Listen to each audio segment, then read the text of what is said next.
ఇంకో విషయం కూడా చెప్తా ఉన్నా. హఫీజ్ మీ అందరికీ కూడా పరిచయస్తుడే. కర్నూలు నుంచి నేను టికెట్ ఇవ్వలేకపోయా. కానీ ఇదే హఫీజ్ను 2 ఏళ్ల తర్వాత మనకు వచ్చే రాజ్యసభలో రాజ్యసభ అభ్యర్థిగా కూడా ముస్లిం అభ్యర్థిగా ఈయనను పంపిస్తున్నా. నా మనసులో కల్ముషం లేదు కాబట్టి ఇన్ని లక్షల మంది సమక్షంలో చెప్తా ఉన్నా. జగన్కి చంద్రబాబుకు మధ్య తేడా గమనించమని చెప్పి.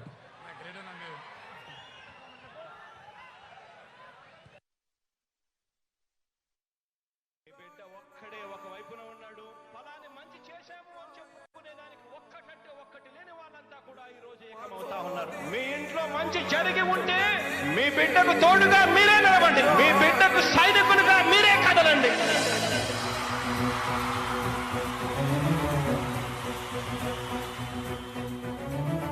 మీ ఇంట్లో మీ బిడ్డ వల్ల మీకు మంచి జరిగి ఉందా లేదా అన్నది మాత్రమే ఆలోచన చేయండి.